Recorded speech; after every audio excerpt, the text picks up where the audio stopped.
สวัสดีวิดีโอนี้เขาจะพาทุกคนสร้างประโยคภาษาอังกฤษเนาะฝึกสร้างประโยคภาษาอังกฤษนำกันเนาะตัวนี้นี่เวลาทุกคนที่ว่าสับสนเนาะบ่ฮู้สิเฮ็ดจังได๋แล้วมาเบิ่งคลิปนี้เนาะคลิปนี้จะเป็นตัวอย่างให้กับทุกคนแบบง่ายๆเลยเด้อประโยคของเฮามันจะมีอยู่1 I คอยบ่มากินข้าวเหนียวตัวอย่างเนาะประโยคที่2แม่นคอยเตะบ้านกับหมู่ทุกมื้อเนาะและบัดนี้ประโยคที่3เป็นคอยเวียก2มื้อต่ออาทิตย์นะโอเคเฮาเบิ่งนํกันประโยคที่1คอยเนาะบ่มากินข้าวเหนียวเฮาก็สังเกตคำตัวต่างของประโยคเนาะคำตัวต่างเป็นคอย I แล้วคำว่าบ่นี้แม่น don't มักแม่น like ถ้าเฮาเว้าถึงสิ่งที่เฮามักเห็นบางสิ่งบางอย่างมักจะมีคำว่า to ไปนำกันเนาะ like to นะแล้วกินแม่น eat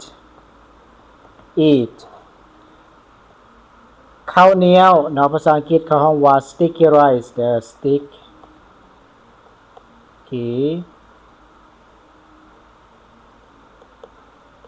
rice นะ sticky แปลว่าเหนียวและบัดนี้ rice แปลว่าข้าวกลายเป็นข้าวเหนียวและประโยคที่2คอยเตะบานกับหมู่ทุกมื้อนะมาเบิ่งนำกันคอยกับ I คือเก่า I เตะเป็น play เด้อ play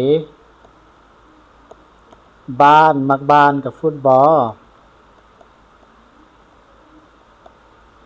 โอเคกับแม่น with นะ with หมูก็เป็น my friend นะหมู่ของข้อยหลายคนก็เติม s ใส่นะแล้วทุกแปลว่า every มื้อกับ day อาจารย์เขาเขียนอยู่นี้ every day แบบนี้นะอันนี้มันอยู่บ่เพียงพอเด้อต่อไปเลยนะ every day ก็คือ I play football with my friends every day แปลว่าคอยเตะบอลกับหมู่ทุกมื้อนะโอเคประโยคที่3ประโยคที่3นี้คอยเฮ็ดเวียก2มื้อต่ออาทิตย์นะคอยเฮ็ดเวียก2มื้อต่ออาทิตย์ปกติคำตัวตั้งก็คอยคือเก่า I นะคอยแล้วคำว่าเฮ็ดเวียกเขาเรียกว่า work 2มือกับ two เนาะเลข2กับ two มือกับ day นะ2มือนี้คำว่ามือนึงมันมี day ซื่อๆแต่ว่า2มือนี้มีตัว s นำเด้อ days คำว่าต่อนี้เขาเรียกว่า per นะ per แล้ววันนี้อาทิตย์เป็น week I work 2 days per week แปลว่าเขาเฮ็ดเวียก2มื้อต่ออาทิตย์นะมีแต่ว่าให้ทุกคน